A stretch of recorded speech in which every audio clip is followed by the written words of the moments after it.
Bonjour à tous, on va parler aujourd'hui de la réaction du pervers narcissique quand tu ne le contactes plus, quand tu fais en silence radio. Je sais que tu peux peut-être te poser des questions. Est-ce que c'est la bonne chose à faire? Qu'est-ce que l'autre va ressentir? Est-ce que c'est une bonne vengeance ou pas? Ou est-ce que finalement l'autre s'en fiche? Est-ce que moi-même je vais l'oublier? On en parle dans un instant. Avant de démarrer, si vous le souhaitez, abonnez-vous à la chaîne si jamais vous voulez avoir plus d'informations sur ce type de contenu. Il y a aussi un quiz qui s'appelle "Est-ce que cette personne est perverse narcissique ou pas?" Le lien est juste en dessous, peut-être en haut à droite de cette vidéo. Et il y a aussi mon équipe qui vous attend du lundi au vendredi. Prenez rendez-vous, ils sont là pour vous écouter et vous donner des bonnes solutions. Avant de démarrer cette vidéo, il m'est arrivé quelque chose d'étrange juste à l'instant. Réellement, j'écoute la radio et alors c'est une remarque qui est dédiée à ceux qui sont vieux comme moi, ou plus vieux que moi peut-être. Est-ce que vous connaissez Jean Schultes, qui chantait Confidence pour Confidence? Alors, je pense pas que sur YouTube, j'ai le droit de mettre des sons, mais je vais vous fredonner la chose, interdit de se moquer de moi en commentaire. Je vais essayer de le faire avec mes paroles. Et vous allez voir que ça décrit parfaitement les pervers narcissiques. Alors, l'air, c'est « Je me fous de vous, vous m'aimez ». Alors, on va lire ça en arrêtant le massacre et j'arrête de chanter. « Je me fous de vous, vous m'aimez, mais pas moi. Moi, je vous voulais, mais confidence pour confidence, c'est moi que j'aime à travers vous. » C'est exactement la définition du pervers narcissique. Il n'aime pas vous, il aime l'attention que vous lui portez. Il aime les services que vous allez faire pour lui. Il aime le fait que vous allez le mettre sur un piédestal. Si vous voulez des caresses, restez pas chez moi. Moi, j'aime sans sentiment. C'est la meilleure définition poétique d'un pervers narcissique. Aimez-moi, à genoux, j'en suis fou. Mais de vous à moi, je vous avoue que je peux vivre sans vous. Et c'est marrant parce que j'ai failli dire ça fait peur, et c'est exactement la suite des paroles. Et si ça vous fait peur, dites-vous que sans moi, vous n'êtes rien du tout. Tout pour rien, rien pour vous. Donc vous lui donnez tout, mais tout ça c'est pour rien. Il prend tout et c'est rien que pour lui. Vous m'aimez, mais je joue, confidence pour confidence, c'est toujours moi que j'aime à travers vous. Vous pleurez, révoltez, taisez-vous, vous m'aimez mais pas moi, etc., etc. Contre vous, c'est exactement ce qu'il fait, il est contre vous et c'est vous pour lui, donc le pervers narcissique. Vous l'avez voulu, tant pis, aimez-moi, mais confidence pour confidence, etc. C'est exactement la définition, tout le reste, c'est juste une répétition de ce qui est précédent.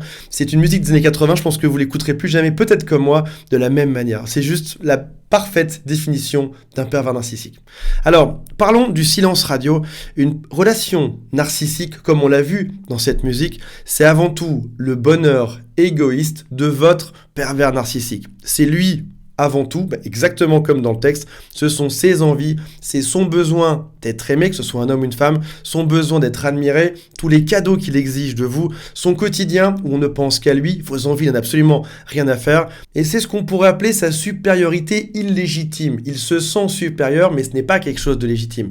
Il critique ton salaire, mais lui-même n'a pas de travail. Il critique ta façon d'organiser la maison, mais lui ne fait rien pour ça. Il te critique de ne pas faire le ménage, mais lui ne fait pas le ménage du tout. Donc, il se sent supérieur et il t'écrase. Au final, c'est me, myself and I, c'est moi, toujours lui en premier, et c'est insupportable. Et le silence radio vient changer quelque chose derrière ça. C'est se faire passer soi-même avant tout de manière égoïste. Alors là, tu vas me dire, oui Antoine, stop. Tu m'as dit que le pervers narcissique était tout le temps égoïste, ne penser qu'à lui, et je dois moi aussi devenir égoïste. Oui, tu as le droit pour une fois. Je sais que souvent, lorsqu'on est victime d'un pervers narcissique, on est une personne qui a beaucoup d'empathie, une personne qui est très généreuse, une personne qui donne beaucoup. En gros, on est à une extrémité du spectre, on est trop dans le don, le pervers narcissique est trop dans le fait de récupérer, d'être égoïste. Il est temps que nous, on change un peu. C'est pas de devenir égoïste comme lui, mais en tout cas, c'est de revenir à quelque chose qui est normal. C'est aussi retrouver son contrôle, de faire un silence radio et supprimer son contrôle qu'il a sur nous aujourd'hui. Si jamais tu fais ce silence radio, au final, tu as gagné. On en parle dans quasiment chacune de ces vidéos. C'est le jour de son anniversaire, il attend que tu le contactes, tu ne fais absolument rien. Il y a un événement important dans sa vie, tu ne dis absolument rien. Surtout, tu ne t'excuses pas, tu ne donnes pas d'explication. Si jamais tu t'excusais en disant « Écoute, Voilà, écoute, je suis très amoureux de toi, mais c'est compliqué. Je sens que cette relation me fait du mal. Je dois me mettre à l'abri, j'ai besoin de distance, j'ai mal au cœur. Dans ce cas-là, il comprendrait que tu fais ce silence radio parce qu'il a le contrôle, parce qu'il te domine. Et il saurait que tu souffres tout seul dans ton coin. Tu ne veux même pas lui donner ce plaisir, ni ce pouvoir. Tu fais un silence radio sans rien lui dire. Alors, si jamais il y a des enfants, qu'est-ce qu'on va faire? On va faire ce qui s'appelle un contact minimum par email ou par avocat, on se contente du minimum ou par SMS. Ou alors en passant par des amis au moment où on va transmettre les enfants. Rien ne t'oblige à voir cette personne, absolument rien. Et surtout, ne le dénigre pas auprès de tes enfants ou auprès des autres comme lui-même pourrait le faire. Tu ne veux pas devenir comme lui au final. Tu veux juste te retrouver toi-même. Alors malheureusement, ça va pas lui plaire et tu auras probablement des menaces. Pas des menaces claires.